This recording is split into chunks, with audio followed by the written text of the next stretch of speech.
কি আমরা যে সাব টপিক নিয়ে আলোচনা করব সেটা হচ্ছে ডাইপোল মোমেন্ট। দেখা যাচ্ছে তো? এক মিনিট, ঠিক আছে। Dipole moment,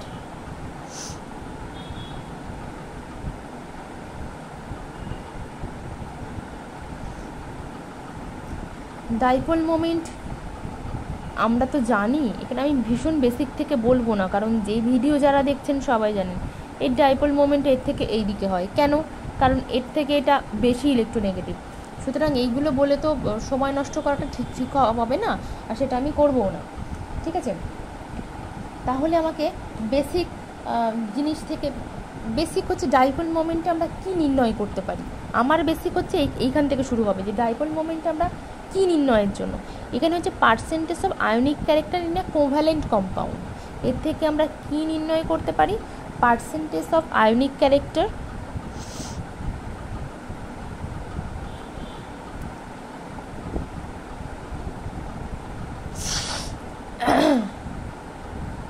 in a covalent compound.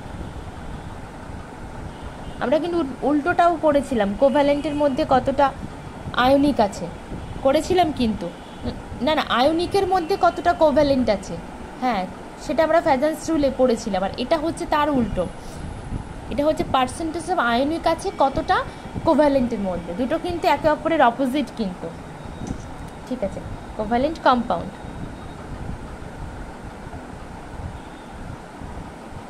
বেশ এটাকে আমরা প্রধানত মিউ দিয়ে ডিনোট করি। মিউ ইকুয়ালস টু, সূত্র কি হয়, ইন্টু ডি। এখানে কিউটা কি, কিউ হচ্ছে চার্জ অন এনি অ্যাটম। এগুলো সবই জানা আছে আপনাদের, আমি তবু একটু বলছি। ইন্টারনিউক্লিয়ার ডিস্টেন্স,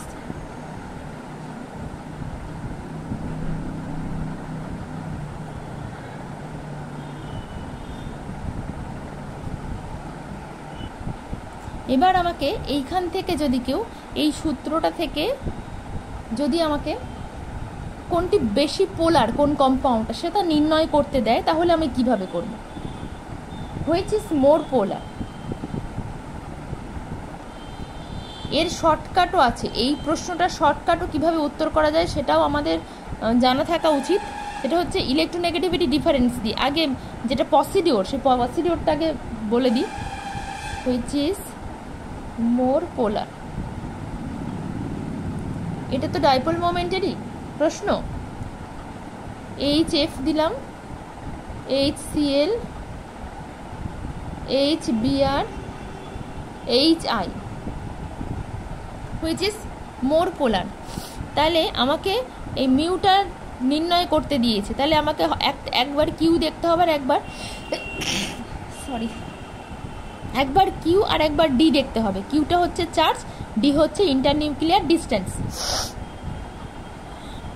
তাহলে আগে আমি কিউ এর রেসপেক্টে দেখব।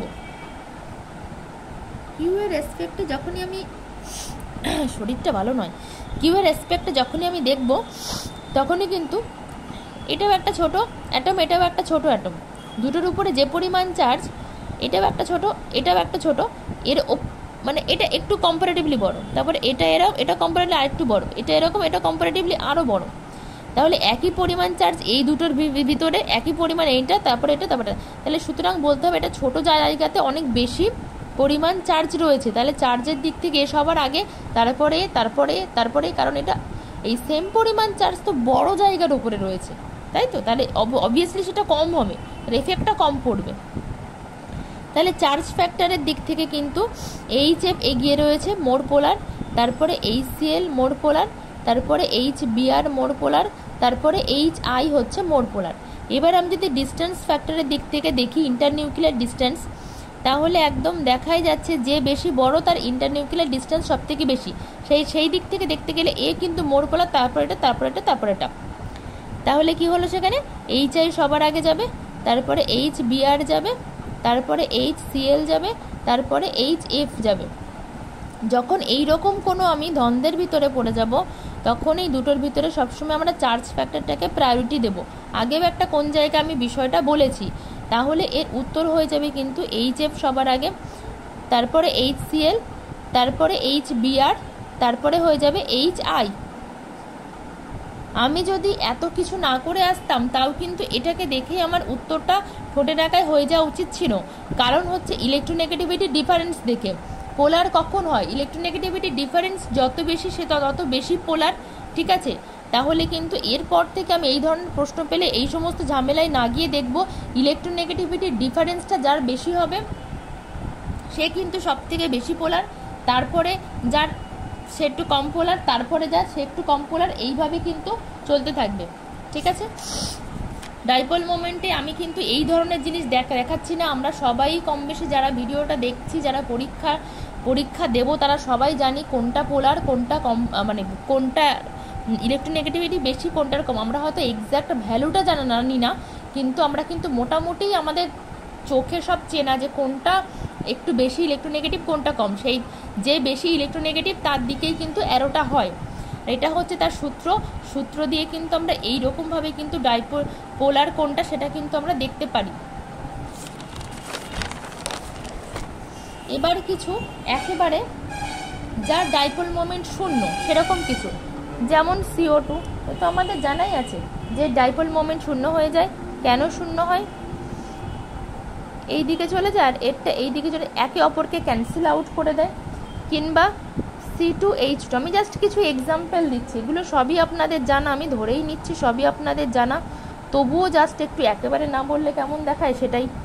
এটা এদিক থেকে এদিকে যাবে, এটা এদিক থেকে এদিক, একে অপরকে ক্যান্সেল করে দিচ্ছে, তাহলে এগুলোর ক্ষেত্রে সব কিন্তু মিউ নেটটা হয়ে যাচ্ছে 0।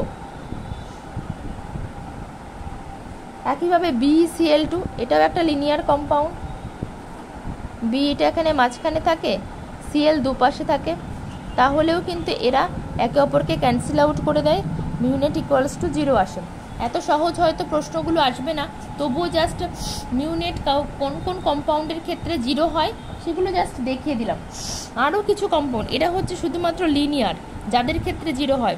এবার যেগুলো লিনিয়ার নয় তাদের ক্ষেত্রেও 0 হয়, সেরকম কিছু এক্সাম্পলের মধ্যে BF3 কিংবা Bi3 কিংবা BBr3, এই ধরনের কম্পাউন্ডগুলো চলে আসে। যেমন আমি যদি বিষয়টা দেখাই, দেখতে তো এরকম হয়, একটাই দেখাচ্ছি, তিনটের মধ্যে একটাই।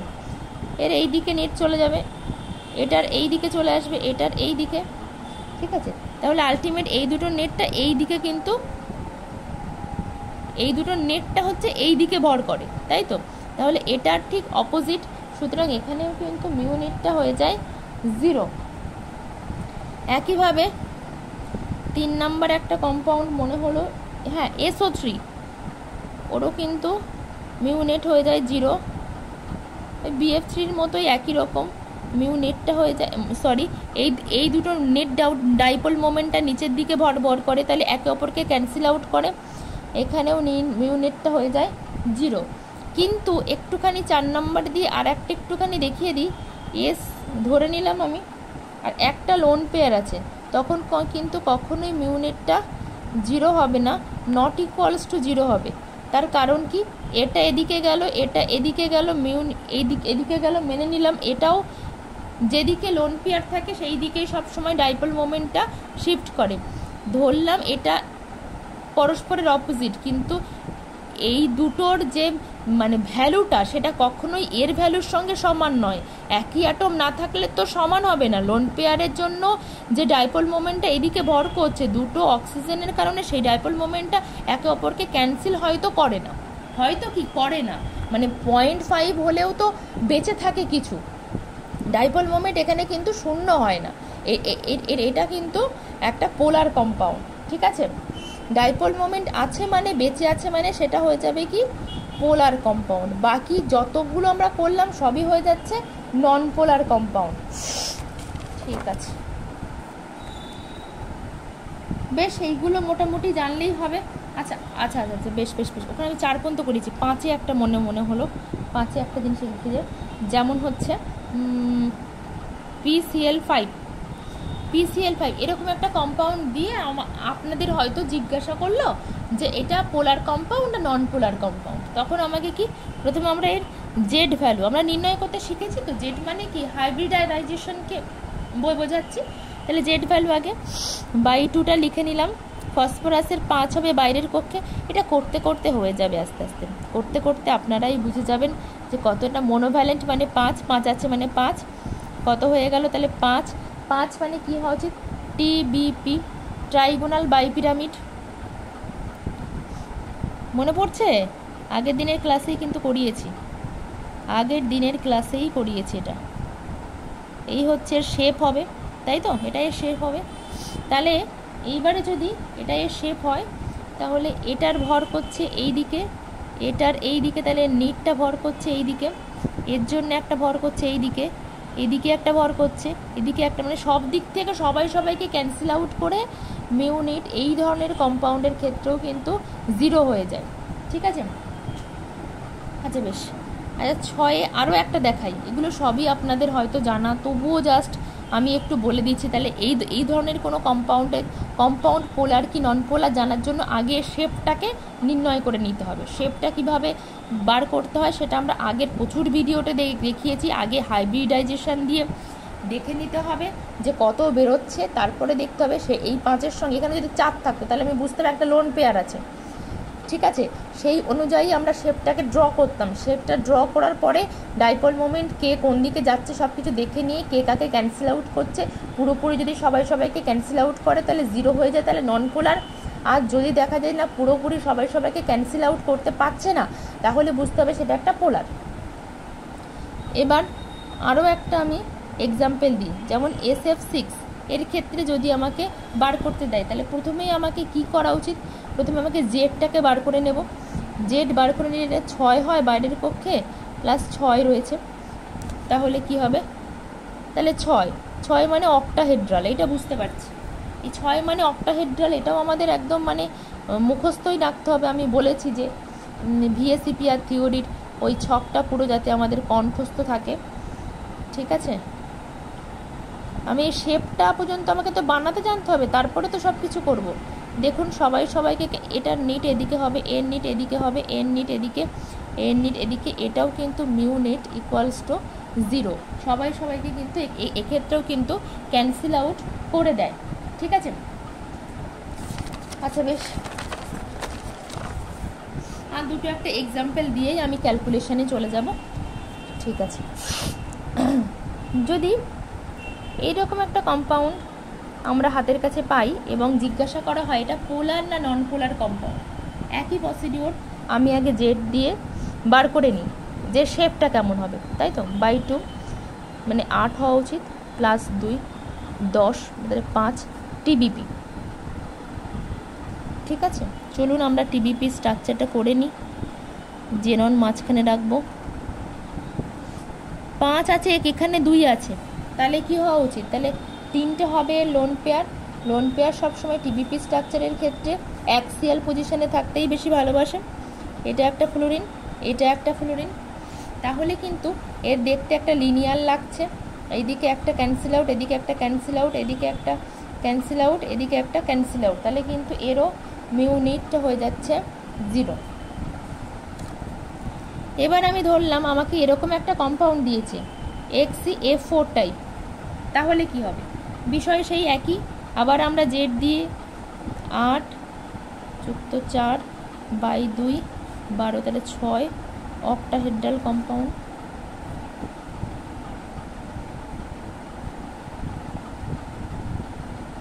আচ্ছা, এর ক্ষেত্রেও দুটো লোন পেয়ার, এই লোন পেয়ার দুটো কিন্তু অক্টাহেড্রালের ক্ষেত্রে সবসময় পছন্দ করে তারা অ্যাক্সিয়ালে থাকার, বাকিগুলো ফ্লোরিন হয়ে যাবে। দেখুন সবাইকে কেটে দিচ্ছে, এটা এদিকেও একটা কেটে দিচ্ছে, এও এদিকে কেটে দিচ্ছে, এখানেও কিন্তু মিউনেটটা হয়ে যাবে 0। আরও একটা আমি এক্সাম্পল দিই, একটা সিস এবং একটা ট্রান্সের। ঠিক আছে?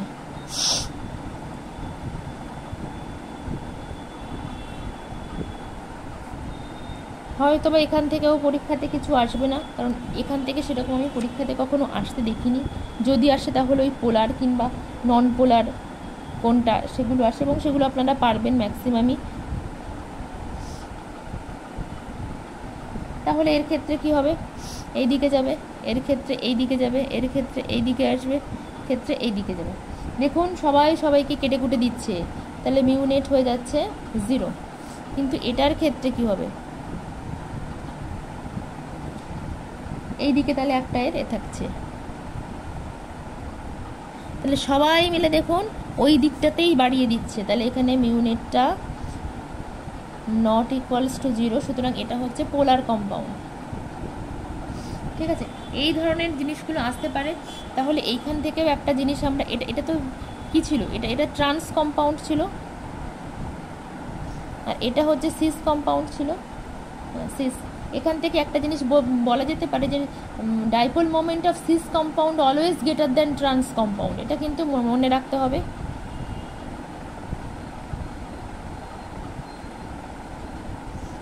Dipole moment of cis compound always greater than trans compound, সমস্ত ক্ষেত্রেই একদম একদম, এটা মানে সমস্ত ক্ষেত্রেই।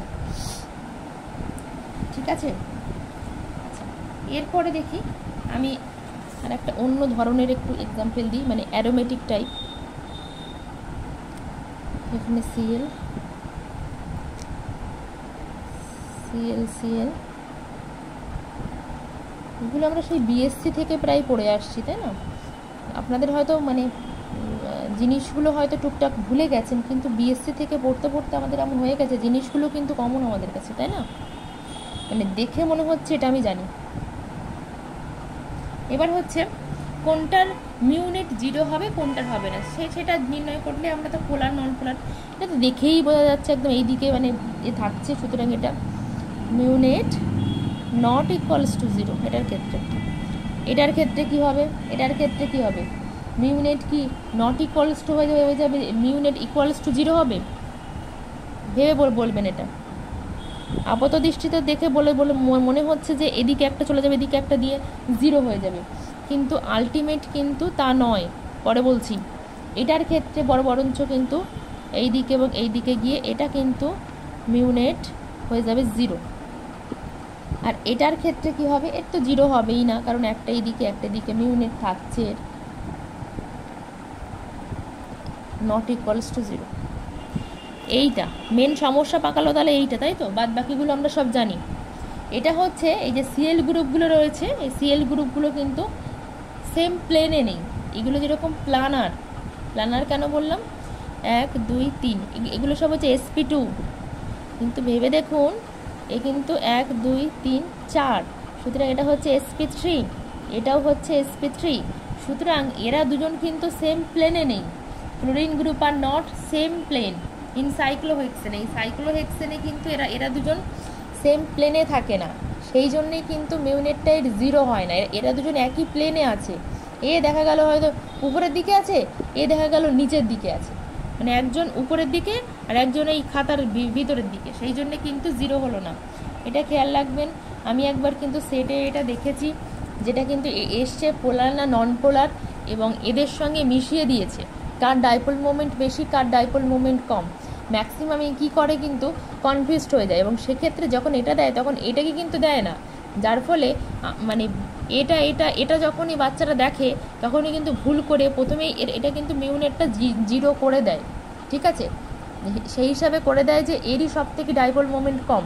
খেয়াল রাখতে হবে যে এর ভিতরে কিন্তু কোথাও কোনো রিং নেই, তাহলে কি হচ্ছে, এটা sp3 এটাও sp3, তার মানে কি এগুলো প্ল্যানার নয়। এগুলো একটু জাস্ট চোখ কান খোলা রাখার বিষয় আর কি। আচ্ছা, তারপরে যদি এরকম দিয়ে দেয় HF, তারপর H2O, NH3, এর ভিতরে কে বেশি পোলার, একদম চোখ বন্ধ করে এরকম এই সব ক্ষেত্রগুলোতে দেখতে হবে যে ইলেকট্রোনেগেটিভিটি ডিফারেন্স বেশি মানে সে বেশি পোলার। আর যদি আমার গ্রুপ 16 হাইড্রাইডসের কথা আমি বলি, বিষয় সব একই, আমি জাস্ট একটা দুটো করে দেখিয়ে দিচ্ছি, যাতে যখন আমরা প্রশ্ন উত্তর সলভ করব তখনও আরও কিছু এর বাইরেও কিছু করাবো, ওই আমরা সেম জিনিস দেখব, ইলেকট্রোনেগেটিভিটি ডিফারেন্স। এবার একটা একটু ইম্পর্টেন্ট জিনিস একটুখানি মাথায়, মানে মাথার যে অংশে ঢোকালে বেরোবে না সেখানে ঢোকাতে হবে। এটাও কিন্তু আমাদের পরিচিত, দেখুন ম্যাক্সিমাম আমি যে প্রশ্নটা লিখছি, ম্যাক্সিমাম যারা আপনারা দেখছেন ভিডিওটি হয়তো উত্তরটা সামান্য ভুলে গেছেন, প্রশ্ন কিন্তু আপনাদের পরিচিত। পরীক্ষার হলে ম্যাক্সিমাম সবার প্রশ্নগুলো কমন থাকে, উত্তরগুলো একটু অর্ধেক কনসেপ্ট ভুলে যাওয়ার কারণে আমরা কনফিউশনে পড়ে যাই, এটা হবে ওটা হবে, সেই কনফিউশনগুলো আমাদের দূর করতে হবে। এটার ক্ষেত্রে আমরা সেই সূত্রটা লিখব, ইন্টু ডি। প্রথমে আগে আমরা কিউ ফ্যাক্টরটাকে দেখব। কিউ ফ্যাক্টরটাকে যখন আমরা চার্জ ফ্যাক্টর দেখব, সবসময় যেটা ছোট সাইজ আছে যার সঙ্গে CH3 তো সবার ক্ষেত্রে সেম, ছোট সাইজ সে সবসময় এগিয়ে যাবে।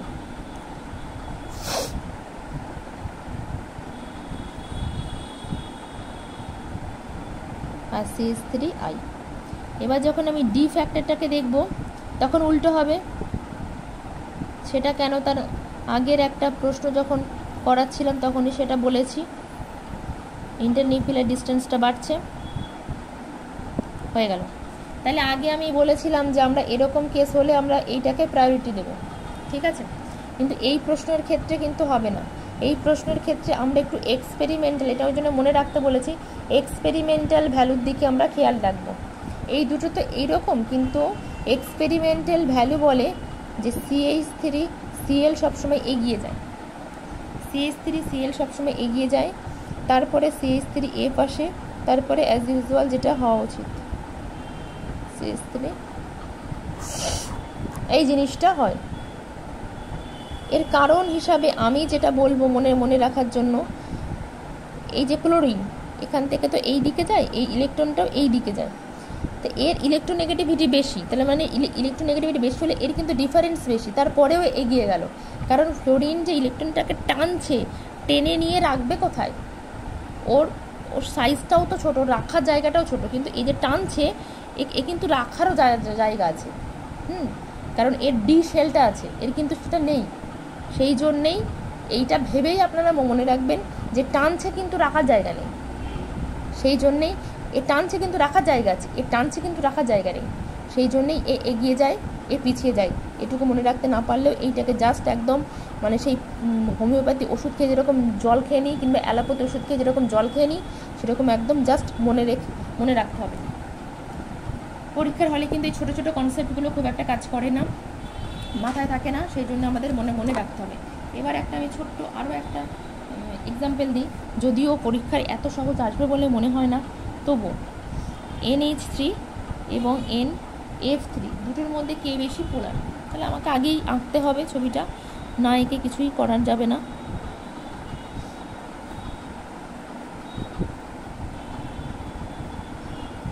দুটোর মাথায় কিন্তু লোন পেয়ার আছে, এর দুটো যে ইলেকট্রন পেয়ার, তো এর ইলেকট্রন পেয়ারটা অনেকটা নাইট্রোজেনের দিকে শিফট করে থাকে, কারণ এর টান বেশি, এই দিকে শিফট করে যায় ডাইপোল মোমেন্ট। এর ক্ষেত্রে কিন্তু দুটো ফেনি এই দিকে খানিকটা শিফট করে থাকে, এ এই দিকে যায় কিন্তু এ কিন্তু এই দিকে শিফট করে থাকে, ঠিক আছে? কারণ হচ্ছে এটা মোর ইলেকট্রোনেগেটিভ, তো এই দিকে টেনে রাখে। তাহলে কি হবে, এই একে তো হাইড্রোজেনগুলো সব ওই দিকে ডাইপোল মোমেন্ট আছে শো করছে, প্লাস নাইট্রোজেন থেকে লোন পেয়ারের দিকে ডাইপোল মোমেন্ট, তাহলে এর যেরকম এই দিকে আসার পরে এর সামান্য পরিমাণ কাটছে দুটো অপোজিট হওয়ার ফলে, এর ক্ষেত্রে সবাই একমুখী হওয়ার ফলে ডাইপোল মোমেন্ট বেড়ে যাচ্ছে। ডাইপোল মোমেন্ট বেড়ে যাওয়ার ফলে যে বেশি ডাইপোল মোমেন্ট যার, সে কিন্তু মোর পোলার, এটা তাহলে লেস পোলার। এই ছোটোখাটো জিনিসগুলো এইবারে আর আমি বেশি সময় নেব না, এবারে আমি ক্যালকুলেশনে চলে যাব। যদিও এই ধরনের অঙ্ক যদি একদম চোখের দেখাতেই আমরা যদি মানে জিনিসপত্রগুলো কমন না থাকে, তবুও সেটা পরীক্ষার হলে একদম প্রথমেই অ্যাটেন্ড না করাই ভালো, কারণ ক্যালকুলেটর তো থাকবে না, সেক্ষেত্রে কিন্তু অসুবিধা হতে পারে। আর যদি মোটামুটি চেনাশুনো ক্যালকুলেশনটা দেখে আপাত দৃশ্যে দেখে মনে হয় হ্যাঁ ঝুপ করে হয়ে যাবে, তাহলে আপনারা টপ করে নিতে পারেন। আমি প্রসিডিওর শিখিয়ে দিয়ে রাখছি, তবুও বলবো অঙ্ক বিশেষ মানে এই ধরনের অঙ্কগুলো একটু লাস্টে অ্যাটেন্ড করাই ভালো। ক্যালকুলেশন, ডাইপোল মোমেন্টে কি নির্ণয় করি আমরা, percentage of ionic character in a covalent compound, আগেই বলেছি, পার্সেন্টেজ অফ IC লিখে দিচ্ছি, ionic character in covalent compound, ঠিক আছে, percentage of ionic character in covalent compound কী হবে সেটা? Observe dipole moment, observe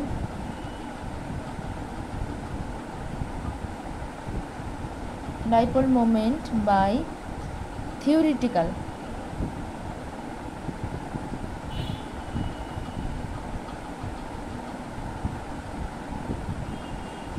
into হয়ে যাবে 100। এটাই হচ্ছে formula, observe dipole moment by theoretical dipole moment. এই অবজার্ভ ডাইপোল মোমেন্টে না গিভেনই থাকি ম্যাক্সিমাম সময়, আর এইটা আমাকে কিন্তু ক্যালকুলেশনটা করে নিতে হয়, কিন্তু ধরে নিতে হয় যে সে 100% আয়নিক, ধরে নিতে হয় কি 100% আয়নিক, ধরে নিয়ে ক্যালকুলেশনটা করতে হয়, মানে ওই সূত্রে ফেলতে হয় আর কি, ঠিক আছে। এবার এই হচ্ছে আমার ক্যালকুলেশনের ছোট ফর্মুলা। এবার কিছু আমি ইউনিট বলে দিই। মিউ ইকুয়ালস টু আমরা জানি কিউ ইন্টু ডি।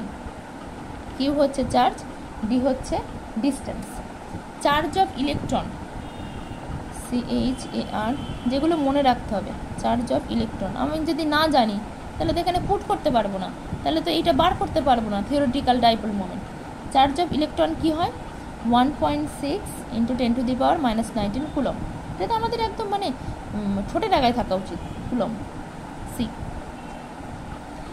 আর এইটারই আর একটা থাকতে পারে কি 4.8 × 10⁻⁻10 ESU। দুটোই মনে রাখতে হবে। চার্জ অফ ইলেকট্রন একদম মুখস্থ রাখতে হবে, 1.6 × 10⁻⁻19 কুলম অথবা 4.8 × 10⁻⁻10 ESU, ঠিক আছে। এইবার হচ্ছে তাহলে আমরা চার্জের ভ্যালু, আর এই ডিটা সবসময় কিন্তু সেন্টিমিটারেই হবে, ডি সবসময় আমি সেন্টিমিটারেই কিন্তু লিখব। তাহলে সিজিএস পদ্ধতিতে, সিজিএস, আচ্ছা এখানে আমি ছোট করে দিচ্ছি, হ্যাঁ, সিজিএস পদ্ধতিতে তাহলে মিউটা কি হবে? কিউ এর ভ্যালু সিজিএস পদ্ধতিতে লিখব কি ইএসইউ। ইএসইউটা হচ্ছে CGS unit into centimetre by, যদি আমি 10⁻⁻18 লিখি তখন হয়ে যায় সেটা ডি বাই, ঠিক আছে। কি বললাম? ইএসইউ ইন্টু সেন্টিমিটারকে বাই যদি 10⁻⁻18 লিখি সেটা তখন হয়ে যায় ডি বাই। আর যদি আমাকে সিজিএস বাদ দিয়ে আমি যদি এসআইতে করতে যাই তাহলে এসআইতে বাকি থাকলো কি কুলম ইন্টু মিটার হবে। এসআইতে তাহলে কি হবে? এসআইতে হবে তাহলে কুলম ইন্টু মিটার। ম্যাক্সিমাম কিন্তু এইটা ইউজ হয়, ঠিক আছে। সিজিএস ইউজ হয়, ইএসইউ ইন্টু সেন্টিমিটারই হয়, এবং সেটা আমরা 10⁻⁻18 দিয়ে ভাগ করে ডি বাই করে দিই, ঠিক আছে। এবার আমি একটা এক্সাম্পলই করাবো, যদি পরীক্ষায় এই এক্সাম্পলটাও আমাদের ভীষণ আবার পরিচিত, আমরা সেই বিএসসি থেকেই পড়ে আসছি এই এক্সাম্পলটাই, মানে এটাই ঘুরিয়ে ফিরিয়ে আমরা পড়ে আসছি, তো সেটাই করাবো, তাহলে আমাদের রিলেট করতে সুবিধা হবে। এর উত্তরটাও তো আমার মুখস্থই থাকে। আচ্ছা, অবজার্ভড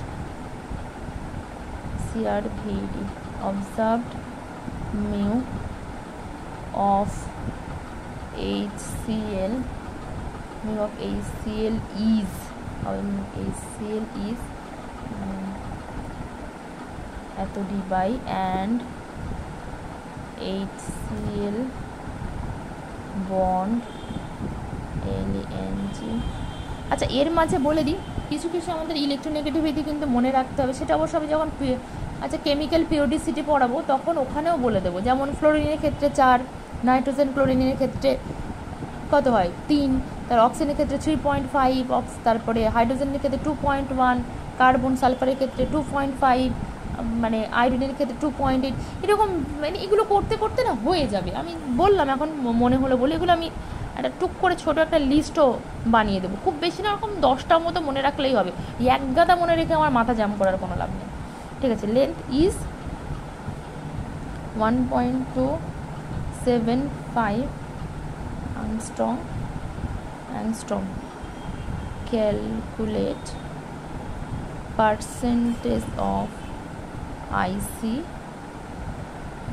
in HCl. HCl তো একটা কোভালেন্ট মলিকুল, বলছে এর ভিতরে কতটা পার্সেন্টেজ অফ, আমার অত কিছু জানার দরকার নেই। আইসি সমান কি আমরা একটা সূত্র জানি, একটা মনে হয় দিয়ে দিয়েছে ডি বাই, আমি বলেছিলাম একটা দিয়ে দেবে, উপরেরটা দিয়ে দেয়।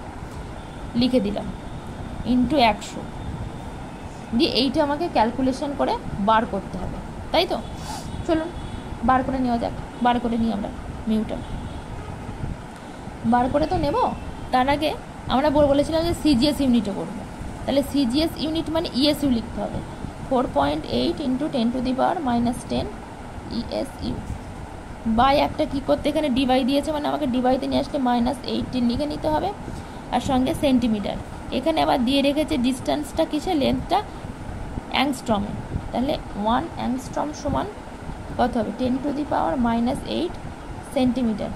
এইটা আবার মনে মনে রাখতে হবে, নইলে কিন্তু হবে না। এটা ম্যাক্সিমাম সময়ই কিন্তু অ্যাংস্ট্রমেই দেয়, মনে রাখতে হবে।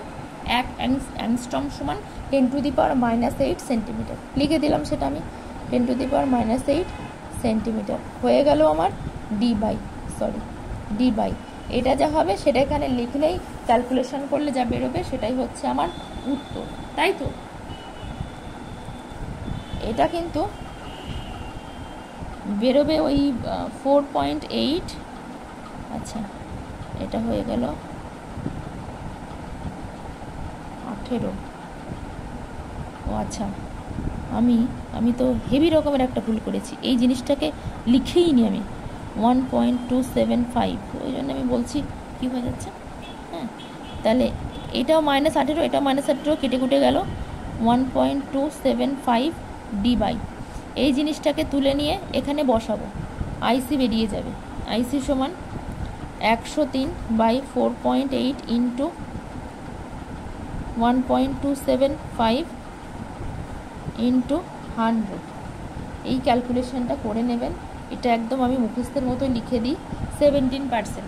আমি এই জন্যেই জাস্ট বলছিলাম, এই ধরনের জিনিস যদি কমন না থাকে, এই যেরকম এগুলো চেনা বলে ঝপ করে মনে আছে করে দিতে পারলাম, এই জিনিসগুলো চেনা না থাকলে কিন্তু একটু তো উত্তর বার করতে সময় লাগবে, গুণ করে ভাগ করতে তো একটু সময় লাগবে। সেই জন্য ম্যাক্সিমামই চেষ্টা করবেন এই ধরনের অঙ্ক যদি বাই চান্স পরীক্ষায় আসে মনে রাখতে হবে এটা তো 1 নম্বরের বেশি থাকবে না, এটা আমি লাস্টে করবো। ঠিক আছে, ঠিক আছে, তাহলে এই পর্যন্তই থাক। ডাইপোল মোমেন্ট ভালো করে পড়তে থাকুন, এর বাইরে কিচ্ছু আসবে না। তাহলে একটু সাম আপ করে দিই কী কী পড়বেন। ডাইপোল মোমেন্টে কিচ্ছু পড়তে হবে না, জাস্ট আমাদের জানা আছে যে কোথা থেকে কি হয়, কেন পড়বো, পার্সেন্টেজ অফ আয়নিক ক্যারেক্টার জানতে হবে। এই হচ্ছে সূত্র দিয়ে বার করলেও এইভাবে বার করা যায়।